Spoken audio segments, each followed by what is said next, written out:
Yes, Casanovians. Hope you're all well. So I wanted to dedicate this live stream to the concept of personal sovereignty, personal autonomy, how to feel free self. And I want to just outline my personal process, how I truly stopped giving a fuck. So yeah, hopefully you boys will find this one useful. If you're someone who feels castrated of their confidence at the moment, if you have a lot of self-limiting beliefs and a lot of doubts, if you care too much about what other people think about you, then I understand where you're at. Like, I've been in that place when I was younger, and I want to just give you everything that I've done to hopefully make your life a million times better and just leave you better than I found you. Before we start, I'll do a little call to action. If you don't know who I am, my name's Kristian. I run a private network called the Entourage. Okay, so the Entourage is for high achievers who want to become the greatest seducers on the planet in the fastest possible time. So I've got no bullshit course to sell you. I'm not going to try and funnel you into a $50 a month Discord. I run a crazy expensive private network called the Entourage. All right.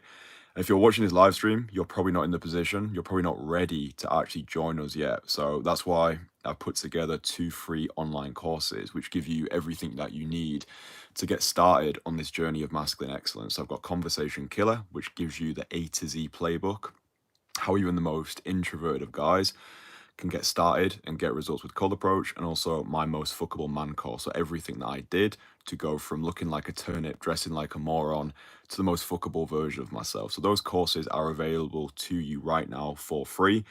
The links are below, or they'll be below after I finish this live stream. And if you feel as though you're in a position where you have got solid social skills, you're making good money, and you have become the most fuckable version of yourself, but for you, you're looking to be part of an elite network, like an elite community of your people. Yeah, guys who get it, guys who are not just on the cold approach wave, but guys who are also on your wave as well. Yeah, there's a lot of guys who get attracted to this space of cold approach and even self-improvement as well. And they're just fucking weird, right? Like, I'm saying that, I'm putting it out there because I only want radically ambitious, cool, driven people, in the Entourage. We're very selective about who we let in. So yeah, if you feel as though you're the right fit, there is a link below. All the prices are on there, everything that you need, all the information. So yeah, just go over there. If you feel as though it's something you want to join, then do it. And if not, then don't. But anyway, let's talk about the live stream, how I truly stopped giving a fuck. So, when I was 13 years old, I had severe social anxiety. Yeah, a lot of negative thoughts that went through my mind. Just battled with that perceived lack of self-worth. I always felt as though I wasn't going to be good enough for anybody, and I grappled with that. So yeah, this is my way of just saying that I understand it. Like, if you're in that position now.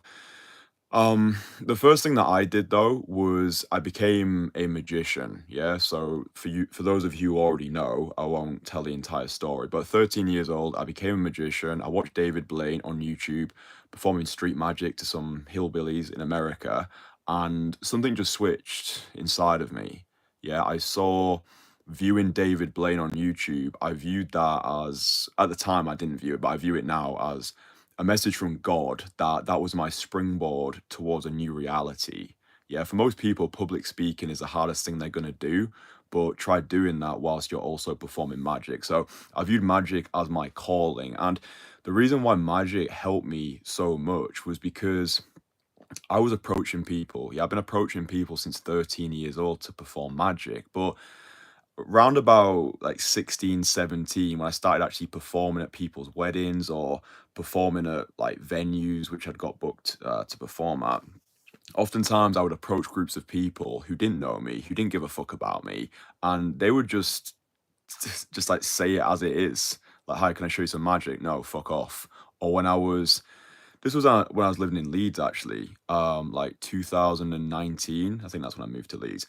I was doing street shows, right? So like I was busking on the streets. But magic is it's different to music, because with magic you actually have to draw a crowd. With music you can just sit down and play. And I still, anyone who has the balls to perform their art in public, like, bro, you've got my full respect. But with magic you actually have to draw the crowd first. With music you can basically play to yourself.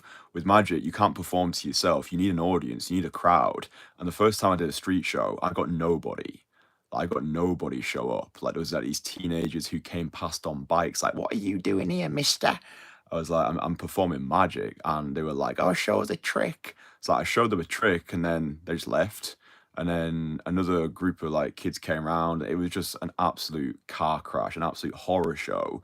And like that would be like, I think most people's worst case scenario. Like that felt like public humiliation. Like I've got my little box of tricks and I bought these like a skipping rope from Poundland to like tell people where they need to stand. But anyway, the entire thing was an absolute car crash, an absolute shit show. But by putting myself in a violently uncomfortable situation and surviving it, I was able to come out the other end. And I always look back on those moments now and I'm like, first of all, Kristian, you have some serious fucking balls, bro. Like just putting yourself out there, being like, yeah, this is me. This is what I believe in. This is my art form. Judge me. The Roman poet Virgil said that blessings on your courage, boy. That's the way to the stars. So I think the first lesson that you can take away from this is not to become a magician, right? You don't need to become a magician to truly not give a fuck. But it's dive bombing into discomfort and viewing resistance as your compass. Yeah, the obstacle is the way.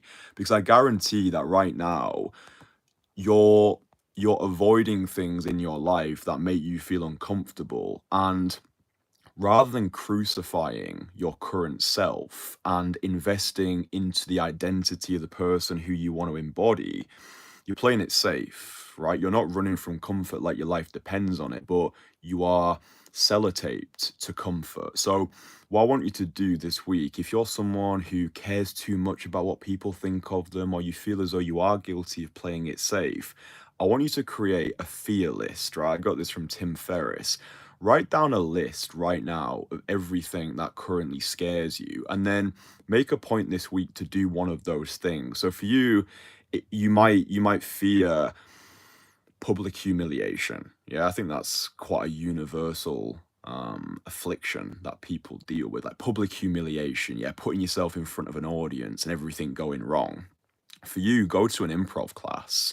Yeah, like one of my guys in the Entourage, he goes to improv, and he said to me that his improv teacher explained to him that improv teaches you how to lose, but in a good way. Yeah, because you're almost losing touch with that weaker version of you, that scared little boy inside of you who just wants to crawl back into the womb and play it safe. So I think that's something super practical that any guy who's watching this live stream can start doing to truly liberate yourself, right? Just go to an improv class, make yourself viciously uncomfortable, put yourself in front of an audience of strangers, and just give yourself permission to fuck up, give yourself permission to suck. I have this mindset, boys. I'm going to drop so much value on this live stream. Like, this is like my meat and bones. I love it.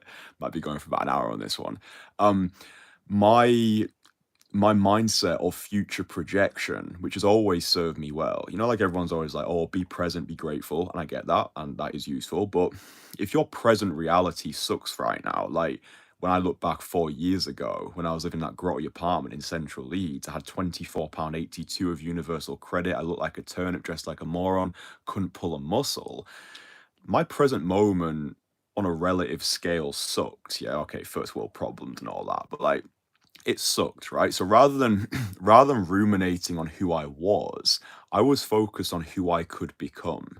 Yeah, I future projected, I met myself in the future, and then I returned to my present equipped with the knowledge of who I wanted to be. But like, just this mindset, right? Let's just say let's say you're at an improv class, right? If you are fully present during that improv class, then you're probably going to have a lot of fear and anxiety there. But just this mindset, this mental practice that I always used to do was I just imagined like a week from now, or 2 weeks from now, or even like 72 hours from now, even like 30 minutes from now, right? Like in 72 hours, everyone's going to have forgotten. In 2 weeks, this is just going to be a distant memory. In 2 years, I'm probably not even going to see any of these people again. Do you see what I'm saying here? So just this understanding that everything is forgettable and everything is forgettable in the future. So even though things might feel like a big deal now, so let's say you go to an improv class and it goes terrible, or let's say you go out this week and you try and do your first 5 call approaches and they're just absolute car crash conversations, instant blowouts. If you're attached to the present moment, it's like there's no wiggle room there. But like if you go out and you get 5 harsh blowouts, just imagine, right, a week from now, first of all, my future self is going to thank me for the radical action that I took because I'm investing into the identity of the person that I want to embody. But it's all forgettable, right? Like it's laughably forgettable. And the person that I am right now who's speaking to you, I am an accumulation of all of the fuck ups, like all of the fuck ups, all of the sucking period, right? Like to become great at anything, we have to risk not being able to do it. But I think it's easy for guys to come across my stuff now or meet me in person and be like, oh well, this guy's always been confident. He just jumped out the womb being hashtag audacious. And it's like, no, it's not happened by luck, it's happened by design. It's happened because I've gone through over a decade of sucking, of learning, and just giving myself permission to fall as well. Giving myself permission to fall. As long as I'm falling forwards, I'm falling forwards. But just that understanding that everything is forgettable. And one of my favorite quotes, which elucidates this, it's from I think it's Act 5, Scene 3 from Macbeth. I might be wrong, but the quote is life's but a walking shadow, a poor player that struts and frets his hour upon the stage, and then is heard no more. It's a tale told by an idiot, full of sound and fury, signifying nothing. And I remember first reading this when I was studying Macbeth. And for most people, they hear this quote and they get, they feel as though like, oh, this guy must have been depressed when he wrote this. Like life's but a walking shadow, a poor player that struts and frets there upon the stage, and is heard no more. It's a tale full of sound and fury, signifying nothing, whatever. Like this is where my belief of liberated nihilism came from. Like you know nihilism, the belief that everything is inherently pointless. Yeah. Well, most people think about nihilism and they see it as this pejorative, negative view of the world.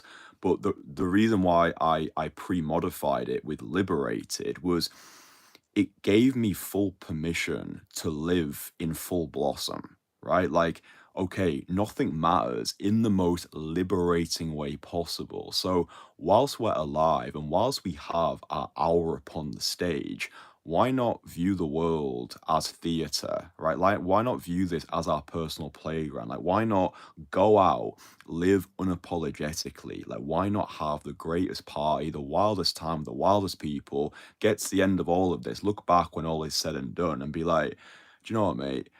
I might have made my mistakes. Yeah, I might have fucked up a few times. I might have been a bit obnoxious here and there. But do you know what? Fuck me. I lived a life and I lived on my terms. I didn't die with my music still inside of me. Yeah, I didn't dance to the music of the masses. I wasn't constrained by the shackles of society, but I lived true to me. Yeah, I followed my bliss and I followed my truth. And I think that has always supported me, like truly not giving a fuck. I owe that to my belief of liberated nihilism. Yeah, like not viewing not viewing life as okay, it's pointless, so let's not bother. Let's like sacrifice our health and be a degenerate and not care about anything. No, I believe in God. I believe in a higher power. I believe that Earth is a spiritual training ground that we use for the next stage, whatever comes after this. Like I view what I do now as God's work. I think God is living through me. I view everything negative that happens to me as God acting in disguise. And I think God's plan is bigger than my own. But I think God has helped me realize this notion of liberated nihilism, right? Just understanding that okay, nothing matters in the most liberating way possible, and that's always been useful to me. So when I was speaking about doing the magic and doing the street shows and putting myself through the social fire, another we can call it exercise, which has always helped, and something which I've actually started doing more of recently. You probably noticed it on the channel. It's something that I never really used to care too much for, unless it was in the context of magic. But it's actually doing social freedom exercises. Like, it doesn't get much more practical than this. Yeah, sometimes I can go on these esoteric rants, but I feel as though I always bring it back to a practical vantage point. But doing social freedom exercises, it truly accelerates and takes a sledgehammer to those social anxieties. Yeah, because when it comes to social freedom exercises, so that might be doing push-ups in public, or when myself and Alex made that video in Milan, like, I thought that video was like off the scale. It's funny as well because there was some guys in the comments who got offended by it, like, oh, why are you doing this, like, how does this help with cold, all this blah blah bullshit. And it's like, let the people throw stones. That's another thing, like, when you start to actually liberate yourself, it's like polarizing people. Yeah, like finding your people by being polarizing. Yeah, you're not going to be, or there's no point in trying to be everything to everybody. It's about being it's about being a somebody to enough somebodies. That's, we polarize. We find our people through polarization. But yeah, social freedom exercises, like, there's some guys in my entourage who were telling me about some of the social freedom exercises like they used to do, like pretending to be aeroplanes going through the city center. I don't know if you've ever done that one before, where you go over to a girl and you have to say for as long as possible.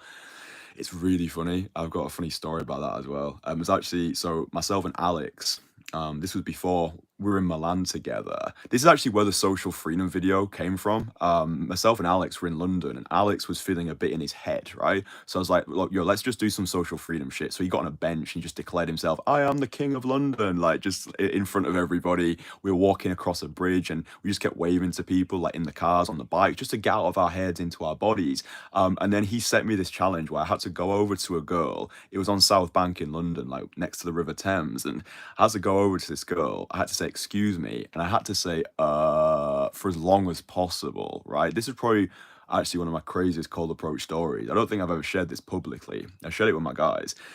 So Alex points out this girl. I go over to her. I'm like, excuse me. I'm like, I'm just like holding it for as long as possible. She stays there because she's probably in her head thinking, "What the fuck's this guy on?" And I eventually say, basically, I pretend to be French, right? And then I carry an entire sorry, it's starting to piss it down. You might be able to hear that. I carry an entire conversation with this girl like with a French accent. So I'm like, excuse me, oh, you have to excuse me, English is not my first language. And then she's like, no, don't worry, I study in Paris, we can talk French if you like. And I'm like, no, I need to practice my English, otherwise I revert back to bad habits. Just anyway, carry a full conversation with this girl, pretending to be French. I actually ended up getting a number. I've still got her on my phone, actually. Nothing transpired because I didn't I didn't bother following up with that one. But it was just funny how, like, just being truly free and removing the reins of expectation, yeah, living like a child, living playfully, just actually reminding ourselves to have fun, yeah, our hour upon this stage, like enjoying ourselves, just laughing our way through life. It was just funny. But I think just doing these social freedom exercises, it truly does just take a sledgehammer to those social anxieties, because rather than resisting the worst case scenario, you're just running towards it. So, and it makes cold approaching a million times easier, because when you're first getting started with cold approach, your worst case scenario is going out, actually doing the thing, getting rejected. But by making peace with the rejection, by running towards the rejections, you realize that rejections are not going to ruin you.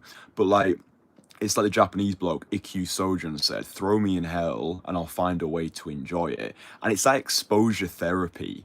Yeah, like that's at the heart of everything that I'm saying. It's exposing yourself to the worst case scenario. So you forge a new identity through the fires of adversity, right? Like if you've got, or for me anyway, any fear that I've had, whether it was public speaking, whether it was approaching a girl, whether it was performing magic to like 100 people audience or whatever fear it was, for me it's always been bulldozing straight through it. Yeah, like not talking about it, not tiptoeing about it, not getting online and venting about my issues and outsourcing blame to other people, like, oh, it's the fault of my parents, it's the fault of the government, it's the media. Like none of this stuff, like none of that stuff would serve me. I take radical responsibility. I create a fear list. I write down all the things that currently scare me, and then I expose myself to those fears, right? And then by doing this, you build a bulletproof bravado. You build evidence, right? You build that evidence. Evidence has got the loudest voice. You build the evidence that you can achieve the things that you set your mind to. You know that whenever you're met with resistance, whenever you encounter a fear, you've got full faith in your own capabilities, right? So that's why whenever I come on these live streams, I declare myself as the best in the world at daytime cold approach, the best. I produce the best cold approach content the industry's ever seen, London's #1 day game coach. Like when I say all these things, it's because I've got the evidence of my personal tapestry to actually back it up. I know that whenever I set my mind to something, I will achieve it. I know who I am.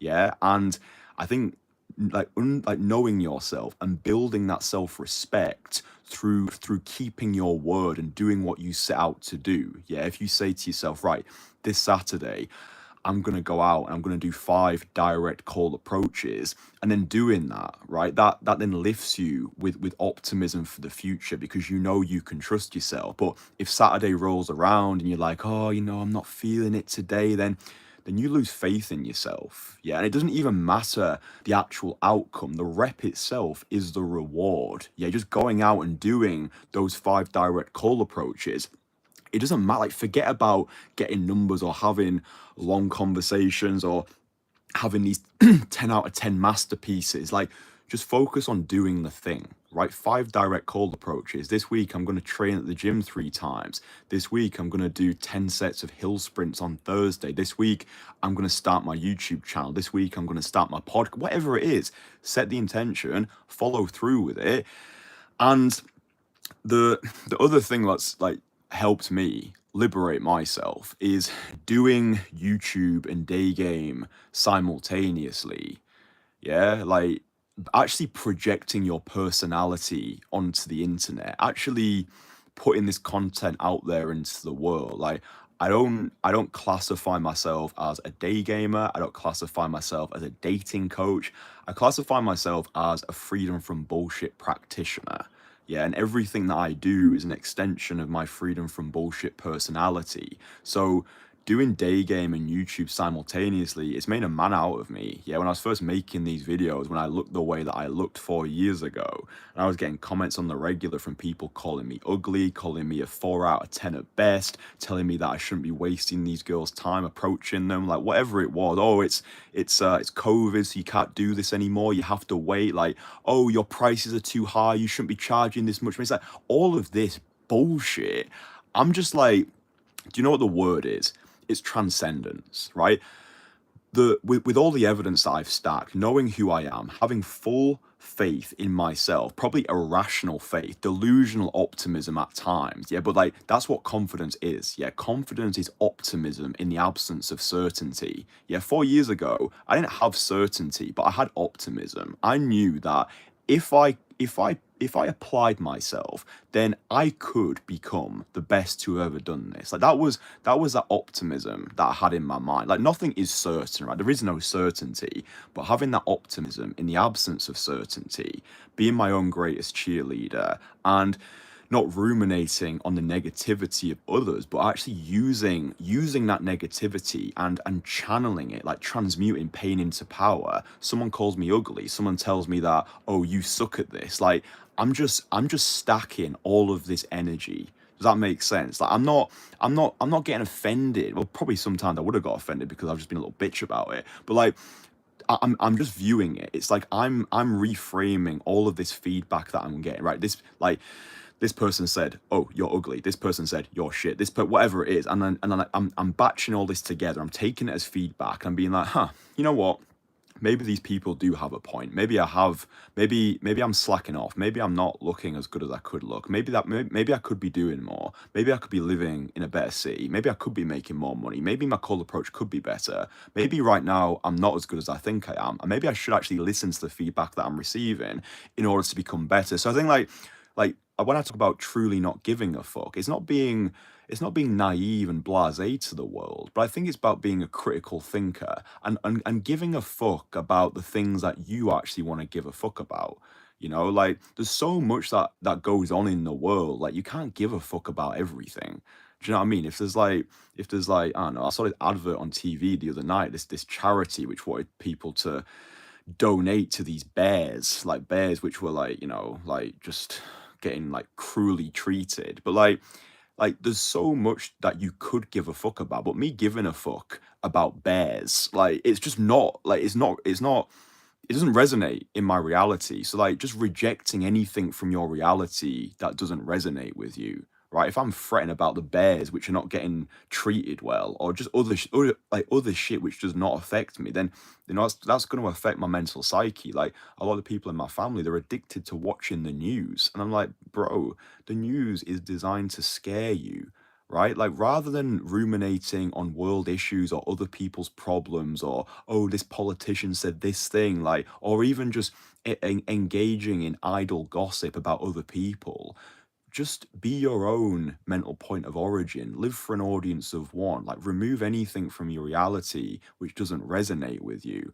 But yeah, doing day game and YouTube simultaneously. Look, I have full respect to anybody who actually goes out there and cold approaches. Yeah, like cold approach is a two middle finger salute to society that wants to keep you in a box, that wants you to be a victim to the dopamine demon, swiping your life away or selling for low quality girls in grotty nightclubs. Like that's what day game always meant to me.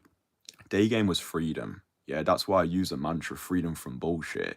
And that's why I always say to you boys that this goes so much deeper than day game. Yeah, it's about building that emotional resilience. It's about going after the things that you want rather than settling for the things that you think you can get. It's about saying to yourself, right, I want to live deliberately. I want to live unapologetically. Yeah, and that's what it is. It's an expression of your most authentic self. Like, oh, there's a girl. I like her. I just want to go over and I want to declare my desire in a non-needy way. Like, you know, cold approach has completely changed my life. Like, I used to think I was confident before getting started with cold approach. I was like, oh, well, I've got a magic background. I've been approaching people since I was 13. Like, no one gives a fuck, you prick. Like, when you put yourself onto the streets, day game is the ultimate equalizer. Do you know what I mean? Like, I work with high achievers who are the top dogs in their industry. They're used to people kissing their ass. They're used to be given a lot of positive reinforcement and positive feedback. Like they're used to crushing it, right?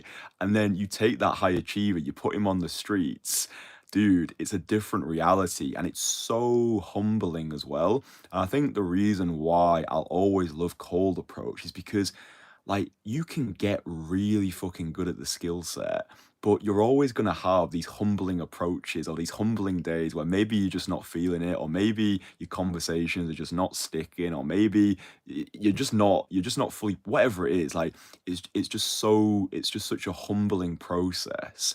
And I think this feeds into that not giving a fuck mentality. Like I call it momentum mori. Like memento mori, like one day you will die. Like momentum mori, like not getting too carried away with any emotion, right? Like if it's going good, oh great, it's probably gonna go shit soon. If it's going shit, oh, it's probably gonna go good soon. And maintaining this level of homeostasis, like no matter what, I can handle it. Yeah, like that is the essence of confidence, man. It's like no matter what, I can handle it. Yeah, when you're going through hell, keep going.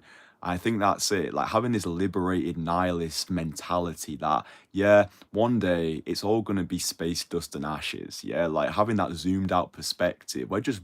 existing on this floating rock, like this like spinning around like in the cosmos. And it's like having that zoomed out perspective, it puts things into perspective. It's like, whoa, we're just like, do you know what I mean? We're just here. Like, how the fuck did we even get here? Anyway, that's a different thing. But another mindset that I had as well was solipsism. I don't know if you're familiar with solipsism. I've talked about it a few times.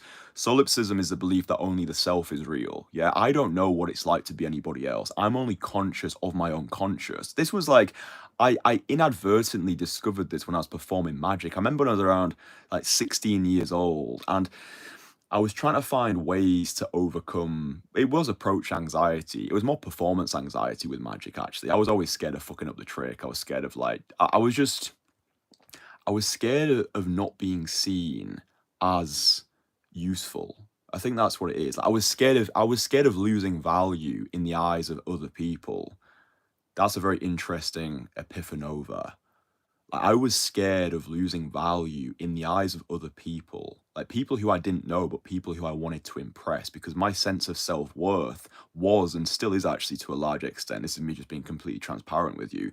My sense of self worth is triggered or is amplified by what other people think of me. I don't care what anyone says. Anyone who comes online and creates content, anyone who puts out anything into the world is to some extent a narcissist, which then means that you do care, right? Like me saying how I truly stop giving a fuck. Like there of course is elements of my personality which still does give a fuck, right? Because otherwise I wouldn't be putting this out there, right? There is that desire for external validation. There is that desire for female approval. There is that desire for masculine veneration. And I would be lying if I said otherwise. But it's like I was saying before, it's deciding what fucks you want to give.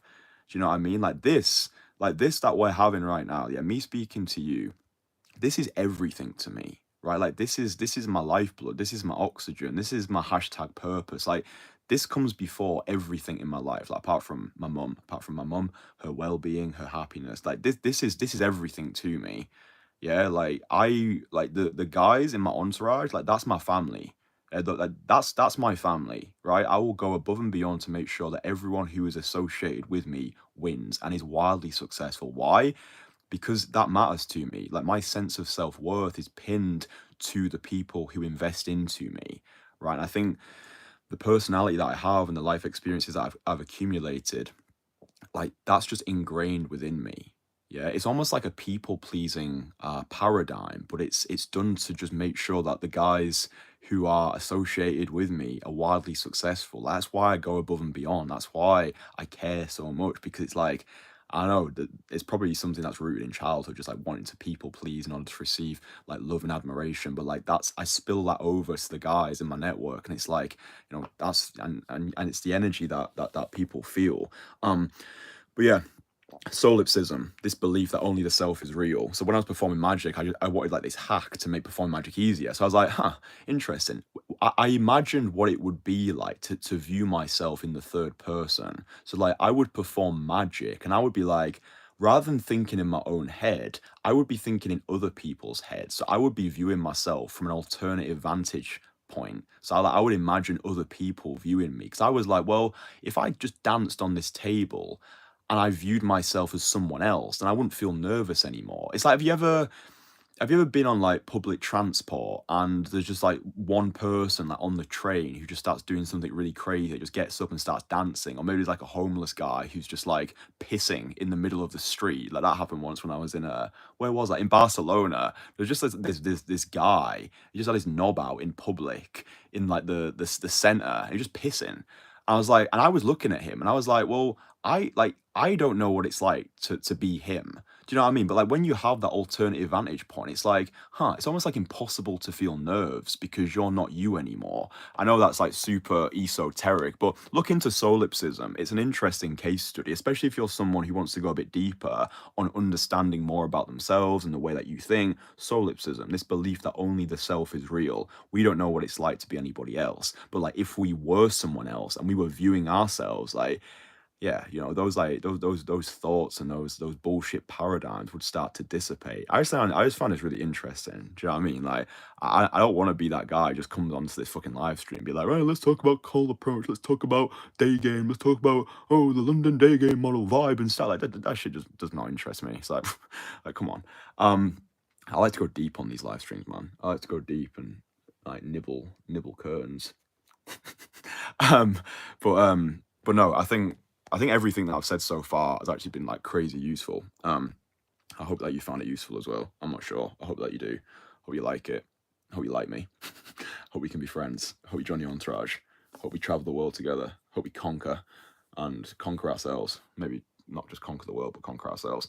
What else did I put down? Oh, there's one more thing actually, which was quite useful. Hair's looking a bit well, Kristian. What you gonna do about it, mate? Come at me. The final thing that I wanted to mention. Oh, fuck me, my leg's sore. It's because I've just been like sat in that weird position. The final thing that I wanted to mention was rock bottom renaissances. So going through these rock bottom renaissance period. One sec, I'm just gonna stand like this. That's better. Rock bottom renaissances. So basically overcoming adversity in your life, right? Like I remember when I was 18 years old and I had my first heartbreak. So my first girlfriend broke up with me. I've told that story before. But going through these rock bottom renaissance periods, I think that is a liberating process. Yeah, because when my first girlfriend broke up with me, yeah, I was 18 years old. She was my first, she was my first girlfriend, my first love, my first sexual experience. And when that relationship ended, I remember feeling completely distraught, completely empty, as though like someone had just cut off the life support. But like knowing, like getting through that period and coming out the other side, when I was saying before, like everything's forgettable, like if you're going through a difficult time right now, in a year's time, you're going to be fine, right? Even in like 72 hours time, and make sure like you're practicing good habits as well. Yeah, like I was not practicing good habits when that relationship ended, but training at the gym, having cold showers, sprinting, exercising, getting out in nature. But these rock bottom renaissances, yeah, they're your rite of passage, and they are they are episodical stepping stones on the tapestry of your masculine journey. Yeah, so if you're going through heartbreak, maybe you've just lost your job, maybe you've just had a string of really harsh blowouts, or maybe the past relationships you've been in have been toxic, or maybe you've lost contact with your good friend, whatever it is, like whatever difficult situation you're going through right now, view it as a rock bottom renaissance, right? You're gonna be fine. Yeah, you're gonna be fine, and you're gonna get through it, and you're gonna be stronger for it. It's like the whole like what doesn't kill you makes you stronger. I think quotes like that have been diluted in their impacts. They've just become these like motivational Instagram squares, and it's like no one really takes them seriously anymore. But like, yeah, what doesn't kill you does actually make you stronger. But you only really appreciate the poetry of these points when you're going through something. You know what I mean? It's like you're just scrolling your life away. Oh yeah, what doesn't kill you make you stronger, whatever it is. And it's like you don't really digest it until you digest it experientially. And I think that is the way. It's the only way, isn't it, to live experientially rather than theoretically, which is why I want you to listen to these Casanovian expostulations, and I want you to transmute information into implementation. Yes, I want you to take everything that I've said, scrunch it into a ball of knowledge, and then like throw it against a wall, let that ball hit you again in the head, and then digest everything. So let's just make it practical before we say bye-bye. What have you learned from this live stream? Right, I urge you to do this every time you consume a piece of content, whether it's listening, reading, watching. Rather than just skipping over to the next thing, just take 5 minutes and ask yourself, what have I learned from this? Like, what is the one piece of valuable information I can take from this piece of content and apply to my life right now? Like, what are you going to take from this live stream? Like, just don't watch these live streams for entertainment. Yeah, I want you to view them as edutainment. Like, if you want to, maybe you get entertained by the things that I say, that's nice. But I really want this to be education, and I want the education to become knowledge, which you can then use for your life. But what have you learned from this live stream? Like, what have you learned? Like, what have I said to you which has sparked an epiphanova? Like, what are you going to do differently this week after consuming what I've said? So we spoke about writing a fear list, like writing down the things that currently scare you. We talked about exposure therapy, so doing the things that actually scare you. We talked about signing up to an improv class, to take a sledgehammer to your social anxiety, to truly not giving a fuck by going through the social fire, yeah, that baptism of fire by risking public humiliation. So an improv class, maybe it's researching solipsism and getting more clued up on that. Maybe you want to adopt the mindset of liberated nihilism. So when you are going through your life, you're making sure that you are living deliberately. You're not living for somebody else. You're living for an audience of one. Maybe that audience of one is you, or maybe that audience of one is God. And I think viewing, so like there's some guys in my entourage, I'm helping them build their YouTube channels, right? Because when you come and work with me, yeah, I will my whole thing is making seduction simple. I take guys who are already doing well and I make them excellent. I make them outstanding. But one of the things that we're doing is, we've got creatives within our ranks, and I'm helping some of the guys who want to build their YouTube channels. And one of the pieces of advice I gave to them, like when you're first starting creating content online, is, and I got this from Gary V, Gary Vaynerchuk, shout out OG, document, don't create, right? Document, don't create.